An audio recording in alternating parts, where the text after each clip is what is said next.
Hello friends, ഏവർക്കും market അപ്ഡേറ്റ്സിൻ്റെ ഒരു പുതിയ എപ്പിസോഡിലേക്ക് വീണ്ടും സ്വാഗതം. ഇന്ന് നോക്കിക്കഴിഞ്ഞാൽ ഒരു തിരിച്ചുവരവിൻ്റെ റാലികളായിരുന്നു ഇന്ത്യൻ മാർക്കറ്റിലുണ്ടായിരുന്നത്. പ്രധാനമായിട്ടും റിലയൻസ് ഇൻഡസ്ട്രീസ്, ഇൻഫോസിസ് പോലുള്ള ഓഹരികളുടെ ഒരു മുന്നേറ്റമായിരുന്നു ഇന്ന് മാർക്കറ്റിൽ ഒരു തിരിച്ചുവരവിന് കാരണങ്ങളായിട്ടുണ്ടായിരുന്നത്. നിഫ്റ്റിയിൽ നോക്കിക്കഴിഞ്ഞാൽ ഏകദേശം 121 പോയിൻറ്റ്സിൻ്റെ ഗെയിനോടുകൂടി 17,536-ലും, സെൻസെക്സിൽ ഏകദേശം 454 പോയിൻറ്റ്സിൻ്റെ ഗെയിനോടുകൂടി 58,795-ലും, ബാങ്ക് നിഫ്റ്റിയിൽ 77 പോയിൻറ്റ്സിൻ്റെ ഡിക്ലൈനോടുകൂടി 37,364-ലുമായിരുന്നു ക്ലോസ് ആയിട്ടുണ്ടായിരുന്നത്. ഇന്നത്തെ ഒരു സെക്ടറൽ വൈസ് മാർക്കറ്റ് നോക്കിക്കഴിഞ്ഞാൽ റിയാലിറ്റി, മീഡിയ, ഫാർമ ഈ ഒരു സെക്ടറുകളിലായിരുന്നു ഏറ്റവും കൂടുതൽ റാലികൾ ഇന്ന് റിപ്പോർട്ട് ചെയ്തിട്ടുണ്ടായിരുന്നത്. അതുപോലെ തന്നെ നിഫ്റ്റിയിലേക്ക് നോക്കിക്കഴിഞ്ഞാൽ 25 സ്റ്റോക്കുകൾ അഡ്വാൻസസിലും ബാക്കി 25 സ്റ്റോക്കുകൾ ഡിക്ലൈനിങ് മോഡിലുമായിരുന്നു നിന്നിട്ടുണ്ടായിരുന്നത്. അതുപോലെ തന്നെ Reliance Industries, Divi's laboratories, ITC, Infosys, Tata consumer ഇവരായിരുന്നു ടോപ്പ് 5 പെർഫോമിംഗ് സ്റ്റോക്സ് ആയിട്ട് നിഫ്റ്റിയിൽ നിന്നിട്ടുണ്ടായിരുന്നത്. ബ്രോഡർ മാർക്കറ്റിലേക്ക് വരുമ്പോൾ മിഡ് ക്യാപ്പിലും സ്മോൾ ക്യാപ്പിലും ഇന്നൊരു റാലികൾ തന്നെയാണുള്ളത്. മിഡ് ക്യാപ്പിൽ 0.6% റാലിയും സ്മോൾ ക്യാപ്പിൽ 0.59%, ഏകദേശം 0.6% അടുത്തുള്ള റാലികൾ സ്മോൾ ക്യാപ്പിലും റിപ്പോർട്ട് ചെയ്യപ്പെട്ടു. അപ്പോൾ ഇതാണ് എന്തൊരു മാർക്കറ്റിൻ്റെ പിക്ചറായിട്ട് നിലനിൽക്കുന്നത്. ഇനി നിഫ്റ്റിയുടെ ഒരു ഡെയിലി ചാർട്ടിലേക്ക് വന്നു കഴിഞ്ഞാൽ രാവിലെ ഒരു ഫ്ലാറ്റ് ആയിട്ടുള്ളൊരു ഓപ്പണിംഗ് ആയിരുന്നുവെങ്കിലും പിന്നീട് നല്ലൊരു ഗെയിനോടുകൂടി ഒരു ബുള്ളിഷ് ക്യാൻഡിൽ പ്ലോട്ട് ചെയ്തുകൊണ്ടാണ് നിഫ്റ്റി ഇന്ന് ക്ലോസ് ചെയ്തിരിക്കുന്നത്. ഇപ്പോൾ നോക്കിക്കഴിഞ്ഞാൽ ഏകദേശം 17,250 റേഞ്ചിന് മുകളിൽ ഒരു സപ്പോർട്ട് കണ്ടെത്തുന്നതായിട്ട് നിഫ്റ്റി സപ്പോർട്ട് കണ്ടെത്താൻ ശ്രമിക്കുന്നതായിട്ട് കാണുന്നുണ്ട്. അതുകൊണ്ട് തന്നെ ഈ ഒരു റേഞ്ചിൽ നമുക്ക് വരും ദിവസങ്ങളിൽ ഒരു കൺസോളിഡേഷൻ നടക്കാനുള്ള സാധ്യതകൾ പ്രതീക്ഷിക്കാം. എന്നിരുന്നാലും തീർച്ചയായിട്ടും വരും ദിവസങ്ങളിലൊന്ന് വാച്ച് ചെയ്യുക. കാരണം ഇപ്പോൾ നമുക്ക് നോക്കിക്കഴിഞ്ഞാൽ ഇന്ന് പ്രധാനമായിട്ടും റിലയൻസിൻ്റെ ഒരു റാലികളാണ് ഇന്ത്യൻ മാർക്കറ്റിൽ, പ്രത്യേകിച്ച് നിഫ്റ്റിക്ക് ഒരു റാലിക്ക് അല്ലെങ്കിൽ നല്ലൊരു ഗെയിനിന് കാരണങ്ങളായിട്ടുള്ളത്. പോയിൻറ്റ് കോൺട്രിബ്യൂഷൻ നോക്കിക്കഴിഞ്ഞാൽ റിലയൻസ് തന്നെ ഏകദേശം 111 പോയിൻറ്റ്സിൻ്റെ കോൺട്രിബ്യൂഷനാണ് ഇന്ന് ഇൻഡെക്സിൽ കൊടുത്തിട്ടുള്ളത്.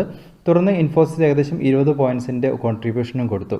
അപ്പോൾ അതുകൊണ്ട് തന്നെ ആ ഒരു റിലയൻസിനെ സംബന്ധിച്ചിടത്തോളം ഇന്ന് വന്ന പ്രധാനപ്പെട്ട അവരുടെ ഒരു റീസ്ട്രക്ചറിങ് പ്ലാൻസ് ഒക്കെയാണ് അവർക്കൊരു വീണ്ടും ഒരു ബൂസ്റ്റ് പകർന്നത്. അപ്പോൾ ആ ഒരു കാരണങ്ങൾ കൊണ്ട് ഏകദേശം ഈ ഒരു ഗെയിൻ്റെ ഭൂരിഭാഗവും കൊടുത്തത് റിലയൻസ് തന്നെയാണ്. പിന്നെ മാർക്കറ്റിൽ നിന്ന് ഒരു എക്സ്പയറി ഡേ ആയിരുന്നു, മന്ത്ലി എക്സ്പയറി ഡേ. അപ്പോൾ അതിൻ്റെയൊക്കെ ഒരു കാരണങ്ങൾ കൊണ്ടൊക്കെ വീണ്ടും ഒരു ബുള്ളിഷ് ക്യാൻഡിലാണ് ഇന്ന് പ്ലോട്ട് ചെയ്തിരിക്കുന്നത്. എന്നിരുന്നാലും ഇൻഫ്ലേഷൻ, അതേപോലെ തന്നെ ഇപ്പോൾ ഫെഡറൽ റിസർവ് മീറ്റിങ്ങിൻ്റെ മിനിറ്റ്സ് ഒക്കെ നോക്കിക്കഴിഞ്ഞാൽ അവർ പോളിസികളൊക്കെ പെട്ടെന്ന് വീണ്ടും ടൈറ്റൻ ചെയ്യാനുള്ള സാധ്യതകൾ, ഇപ്പോൾ ഇൻഫ്ലേഷനൊക്കെ വർദ്ധിച്ചു വരുന്നു എന്നുള്ളതുകൊണ്ട് ടൈറ്റൻ ചെയ്യാനുള്ള സാധ്യതകൾ കാണുന്നുണ്ട്. അപ്പോൾ അതുകൊണ്ട് തന്നെ അതൊക്കെ വീണ്ടും മാർക്കറ്റിന് ഒരു ആശങ്കയായിട്ട് തന്നെ നിലനിൽക്കുന്നുണ്ട്. പിന്നെ അതുപോലെ തന്നെ ഓയിൽ സ്റ്റോക്കുകളെ സംബന്ധിച്ചിടത്തോളം സപ്ലൈ ഡിമാൻഡ് കൺസേൺസ് ഒക്കെ വീണ്ടും ഒരു പ്രശ്നങ്ങളായിട്ടുണ്ട്. അടുത്തയാഴ്ച അവരുടെ ഒരു മീറ്റിംഗ് ഒക്കെയാണ് ഇനി ഓയിൽ സ്റ്റോക്കിന് പ്രധാനമായിട്ടും ഒരു ന്യൂസായിട്ടുള്ളത്. വോളറ്റിലിറ്റികൾ ഓയിൽ സ്റ്റോക്കിലും പ്രതീക്ഷിക്കുന്നുണ്ട്. അതുകൊണ്ട് തന്നെ വരുന്ന ദിവസങ്ങളിലും കോഷ്യസ് ആയിട്ടുള്ള ഒരു അപ്രോച്ച് തന്നെ മാർക്കറ്റിൽ എടുക്കുക. നമുക്ക് ഈ ഒരു കൺസോളിഡേഷനൊക്കെ തുടർന്ന് ഒരു ബ്രേക്ക് ഔട്ടുകൾ കിട്ടി തിരിച്ചുവരവിൻ്റെ കൺഫർമേഷൻ ആയി കഴിഞ്ഞാൽ നമുക്ക് സ്റ്റോക്ക് പിക്കിങ്ങിലേക്ക് പോകാം.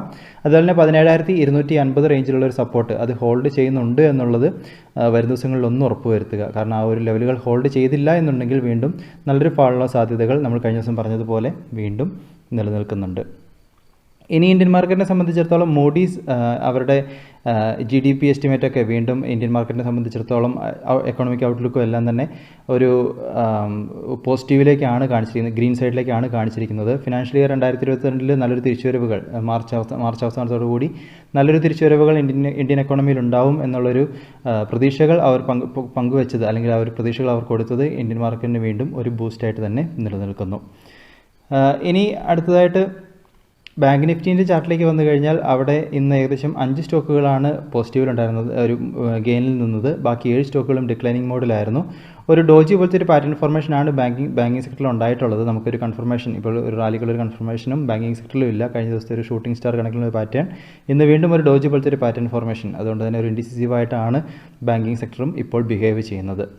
ഇനി റിയാലിറ്റിയിലേക്ക് വന്നു കഴിഞ്ഞാൽ അവിടെ ഇന്നൊരു ഗെയിനുകൾ കാണാനുണ്ടായിരുന്നു. ഇന്നത്തെ ഒരു ടോപ്പ് പെർഫോമിംഗ് സെക്ടർ ആയിരുന്നു. ഒരു ബുള്ളിഷ് ക്യാൻഡിൽ പ്ലോട്ട് ചെയ്തുകൊണ്ടാണ് എൻ്റെ ആയിട്ടുള്ളത്. അപ്പോൾ ഈ ഒരു റിക്കവറിയിലേക്ക് വീണ്ടും ഈ ഒരു റേഞ്ചിൻ്റെ ഹൈയിലേക്കുള്ള റാലികൾ തുടരുന്നത് പോലെയാണ് ഇപ്പോൾ റിയാലിറ്റി സെക്ടറിലും കാണാനുള്ളത്. അപ്പം ഏകദേശം 400 റേഞ്ചുകൾ റിയാലിറ്റി സെക്ടറിന് സപ്പോർട്ടുകളായിട്ട് ഇപ്പോൾ വീണ്ടും നിലനിൽക്കുന്നു. ഇനി ഓട്ടോ സെക്ടറിലേക്ക് വരുമ്പോൾ അവിടെ ഇന്ന് ഒരു സ്റ്റോക്കാണ് ആകെ അഡ്വാൻസസിൽ പോയത്. ബാക്കി 14 സ്റ്റോക്കുകളും ഡിക്ലൈനിങ് മോഡിലായിരുന്നു. സപ്പോർട്ട് സോണിൻ്റെ അടുത്തേക്ക് തന്നെയാണ് സ്റ്റോക്കുകൾ നിലനിൽക്കുന്നത്. ബിയറിഷ് ക്യാൻഡിൽ വീണ്ടും കാണുന്നു. അതുകൊണ്ട് തന്നെ ഓട്ടോ സെക്ടറിൽ നമുക്ക് വീണ്ടും ഒരു പ്രതീക്ഷകൾക്കുള്ളൊരു വക ഇതുവരെ കാണുന്നില്ല. വരും ദിവസങ്ങളിലും ഒന്ന് ട്രാക്ക് ചെയ്യുക. IT സെക്ടറിനെ സംബന്ധിച്ചിടത്തോളം ഇന്ന് ഇൻഫോസിസിൻ്റെ ഒരു ഗെയിനോടുകൂടി കരുത്തോടുകൂടി ഇന്ന് IT സെക്ടറിൽ നല്ലൊരു പെർഫോമൻസ് കാണാനുണ്ടായിരുന്നു. 9 സ്റ്റോക്കുകൾ അഡ്വാൻസസിലും ഒരു സ്റ്റോക്കാണ് ഇന്ന് ആകെ ഡിക്ലൈനിൽ പോയിട്ടുണ്ടായിരുന്നത്. ബുള്ളിഷ് ക്യാൻഡിൽ IT സെക്ടറിൽ ഫോം ചെയ്തിട്ടുണ്ട്. സപ്പോർട്ടിൻ്റെ അടുത്തായതുകൊണ്ട് തന്നെ ഒരു റിവേഴ്സലിനുള്ള ഒരു സാധ്യതകൾ നമ്മൾക്ക് പ്രതീക്ഷിക്കാം. കൺഫർമേഷൻ ആയിട്ടില്ല. വരുന്ന ദിവസങ്ങളിലെ ക്യാൻഡിലുകളും തീർച്ചയായിട്ടും ഒന്ന് ട്രാക്ക് ചെയ്യുക. ഇനി മെറ്റൽ സെക്ടറിൽ നിന്ന് വരുമ്പോൾ അവിടെ വീണ്ടും ഒരു ഇൻഡിസിസീവ് പോലെയാണ് കാണാനുള്ളത്. 7 സ്റ്റോക്കുകളാണ് അഡ്വാൻസസിലുള്ളത്. ബാക്കി 8 സ്റ്റോക്കുകളും ഡിക്ലൈനിങ് മോഡിലായിരുന്നു. വീണ്ടും ഒരു ഇൻഡിസിസീവ് ആയിട്ടുള്ളൊരു ക്യാൻഡിൽ ഫോർമേഷനാണ് ഇപ്പോൾ മെറ്റൽ സെക്ടറിലുള്ളത്. അതുകൊണ്ട് തന്നെ വരുന്ന ദിവസങ്ങളിൽ നമുക്കൊരു കൺഫർമേഷനായിട്ട് മെറ്റൽ സെക്ടറിൽ നിന്ന് വാച്ച് ചെയ്യുക. നമുക്കിനി ഏകദേശം 5635 അതുപോലെ തന്നെ 5690 ഈ ഒരു റേഞ്ചുകളൊക്കെ ബ്രേക്ക് ചെയ്ത് കഴിഞ്ഞാൽ അപ്സൈഡിലുള്ള സാധ്യതകൾ മെറ്റൽ സെക്ടറിൽ നമുക്ക് പ്രതീക്ഷിക്കാം. ഇനി FMCGയിലേക്ക് വന്നു കഴിഞ്ഞാൽ അവിടെ 9 സ്റ്റോക്കുകൾ അഡ്വാൻസസിലും ബാക്കി 6 സ്റ്റോക്കുകൾ ഡിക്ലൈനിങ് മോഡിലായിരുന്നു ഇന്ന് പോയിട്ടുണ്ടായിരുന്നത്. ഹാമർ കണക്കിനുള്ള പാറ്റേൺ ഏകദേശം സപ്പോർട്ട് സോണിലേക്ക് അടുത്തായിട്ടൊരു ഹാമർ കണക്കിനുള്ളൊരു പാറ്റേൺ ഫോർമേഷൻ ഇന്ന് FMCGയിൽ ഉണ്ടായിട്ടുണ്ട്. അതുകൊണ്ട് തന്നെ നമുക്ക് ഒരുപക്ഷേ ഈ ഒരു ലെവലുകൾ ഹോൾഡ് ചെയ്ത് കഴിഞ്ഞാൽ ഒരു അപ്സൈഡിനുള്ള സാധ്യതകൾ നമുക്ക് വരുന്ന ദിവസങ്ങളിൽ FMCGയിൽ പ്രതീക്ഷിക്കാം. ഫാർമയിൽ ഏകദേശം 17 സ്റ്റോക്കുകൾ അഡ്വാൻസസിലും ഇന്ന് പോയിട്ടുണ്ടായിരുന്നു. 3 സ്റ്റോക്കുകളാണ് ആകെ ഡിക്ലൈനിങ് മോഡിലേക്ക് പോയിട്ടുണ്ടായിരുന്നത്. ബുള്ളിഷ് ക്യാൻഡിൽ ഫോർമേഷനാണ് വീണ്ടും ഫാർമയിൽ കാണാനുള്ളത്. വരും ദിവസങ്ങളിൽ നമുക്കിനിയൊരു ഈ ഒരു കൺസിസ്റ്റൻ്റ് ആയിട്ട് ഈ ഒരു ലെവലുകൾ ഹോൾഡ് ചെയ്ത് കഴിഞ്ഞാൽ ഫാർമയിൽ നമുക്ക് വീണ്ടും ഒരു അപ്സൈഡിനുള്ള സാധ്യതകൾ പ്രതീക്ഷിക്കാം. മീഡിയ സെക്ടറിലേക്ക് വന്നു കഴിഞ്ഞാൽ വീണ്ടും അവരിൽ സി എൻ്റർടൈൻമെൻ്റ് ഒരു സപ്പോർട്ടോടുകൂടി വീണ്ടും ഒരു ബുള്ളിഷ് ക്യാൻഡിലാണ് ഇന്ന് മീഡിയ സെക്ടറിൽ ഉണ്ടായിട്ടുള്ളത്. 8 സ്റ്റോക്കുകൾ അഡ്വാൻസസിലും ഒരു സ്റ്റോക്ക് ഡിക്ലൈനിലും ഒരു സ്റ്റോക്ക് അൺചേഞ്ച്ഡ് പൊസിഷനിലുമാണ് ഇന്ന് മീഡിയ സെക്ടറിൽ നിന്നത്. ബുള്ളിഷ് ക്യാൻഡിൽ ഫോർമേഷൻ ആണുള്ളത്. എന്നാലും ഏകദേശം ഒരു ഹാങ്ങിങ് മാൻ കണക്കിലൊരു പാറ്റേൺ ഫോർമേഷൻ പോലെ കാണുന്നുണ്ട്. അപ്പോൾ ഹയർ റേഞ്ചിലേക്ക് പോകുന്തോറും വീണ്ടും ഒരു ട്രെൻഡ് റിവേഴ്സിനുള്ള ഒരു സാധ്യതകൾ പോലെ തെളിഞ്ഞു വരുന്നത് പോലെയാണ് കാണാനുള്ളത്. അതുകൊണ്ട് തന്നെ വരുന്ന ദിവസങ്ങളിൽ മീഡിയ സെക്ടറിൽ ഒന്ന് വാച്ച് ചെയ്യുക. അടുത്തായിട്ട് ഗ്ലോബൽ മാർക്കറ്റിൻ്റെ സിറ്റുവേഷൻസിലേക്ക് വന്നു കഴിഞ്ഞാൽ ഇന്നത്തെ US ഫീച്ചേഴ്സൊക്കെ ഒരു ചെറിയൊരു പോസിറ്റീവ് മൂഡിലേക്ക് കാണുന്നുണ്ട്. അതുകൊണ്ട് തന്നെ ഒരു പോസിറ്റീവ് ഓപ്പണിങ്ങിലുള്ള സാധ്യതകൾ US മാർക്കറ്റിൽ പ്രതീക്ഷിക്കുന്നു. യൂറോപ്യൻ മാർക്കറ്റിലൊക്കെ ഒരു ഫ്ലാറ്റ് ആയിട്ടുള്ളൊരു ട്രേഡിംഗ് ആണ് ഇതുവരെ കാണാനുള്ളത്. ഏഷ്യൻ മാർക്കറ്റുകളിലും ഒരു മിക്സഡ് ആയിട്ടാണ് നിലനിൽക്കുന്നത്. SGX നിഫ്റ്റി 30 പോയിൻറ്റ്സ് ഗെയിനോടുകൂടി ഈ ഒരു സമയത്ത് നിലനിൽക്കുന്നു. ഇനി അടുത്തായിട്ട് രൂപയുടെ മൂല്യത്തിൽ ഡോളറിന് എഗെയിൻസ്റ്റ് ആയിട്ട് ഇന്ന് വീണ്ടും ഒരു ലോസ് ഉണ്ടായിട്ടുണ്ട്.